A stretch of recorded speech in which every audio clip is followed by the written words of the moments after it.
বুদ্ধিজীবী স্মৃতিসৌধ থেকে আমাদের সহকর্মী জানাচ্ছিলেন দিবসের আনুষ্ঠানিকতা সম্পর্কে। রাজধানীর রায়ের বাজার বধ্যভূমি স্মৃতিসৌধে শহীদ বুদ্ধিজীবীদের প্রতি শ্রদ্ধা জানাচ্ছেন বিভিন্ন রাজনৈতিক দল, সংগঠন সহ নানা শ্রেণী পেশার মানুষ। এ নিয়ে জানাতে সরাসরি যুক্ত হচ্ছেন সহকর্মী সাদ আহমেদ।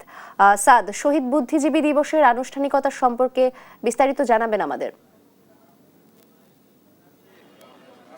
মাত্রই কিন্তু এখানে এসেছিলেন ঢাকা বিশ্ববিদ্যালয়ের যিনি ভিসি, তিনি এসেছিলেন এবং তিনি যেটি বললেন যে এই মুহূর্তে যেটি সবচেয়ে বেশি প্রয়োজন সেটি হচ্ছে জাতীয় ঐক্য।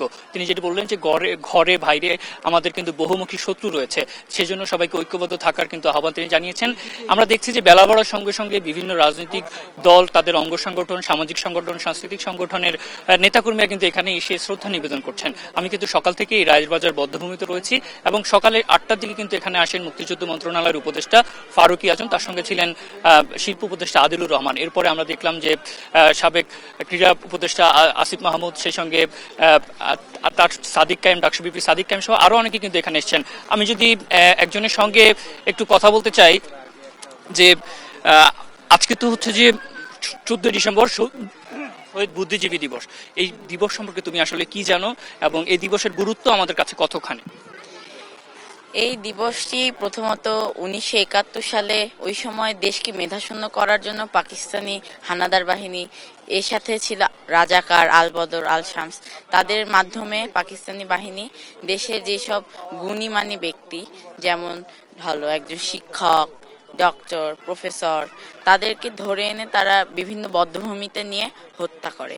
সেই তাদেরকেই হত্যা করার কারণে সেই দিনটিকে আমরা বুদ্ধিজীবী দিবস হিসেবে জানি। এই দিনটিতেই সব থেকে বেশি সর্বোচ্চ বুদ্ধিজীবী হত্যা করা হয়।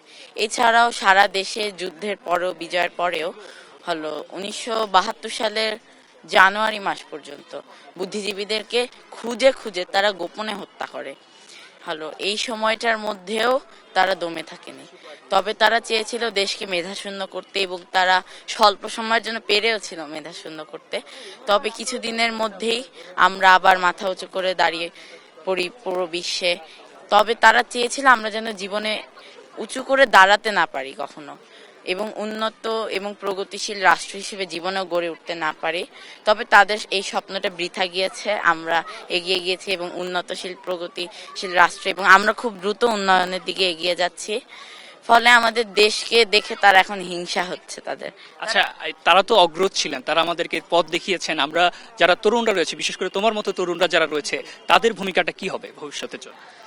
আমাদের ভবিষ্যতের জন্য তাদের জীবনী, জীবনাদর্শ, তাদের আদেশ নিষেধ মেনে চলে সেই নিয়ম মাফিক আমরা চলাফেরা করে, আমরা নিজেদের মনে তাদের জীবনাদর্শ ধারণ করে আমরা যদি এগিয়ে যাই সৎ এবং সততার সাথে, এবং দেশকে রিপ্রেজেন্ট করি বিশ্বে, এছাড়াও আমরা সাংস্কৃতিক দিক থেকেও এই পুরো দেশকে তুলে ধরি, তাদের প্রাণ ত্যাগ বৃথা যাবে না।